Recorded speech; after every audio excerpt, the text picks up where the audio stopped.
Today we are making brownies.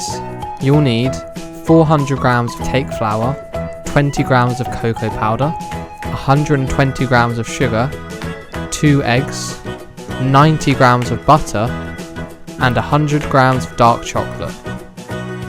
First, we want to melt the butter and chocolate.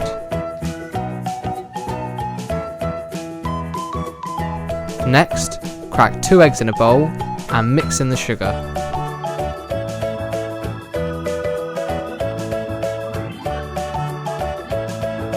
Now, mix in your melted chocolate mixture.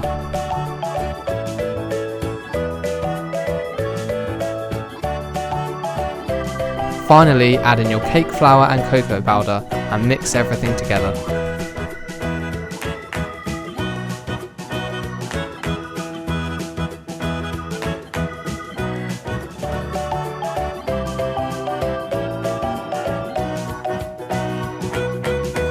Set your oven to 160 degrees Celsius and bake for 30 minutes.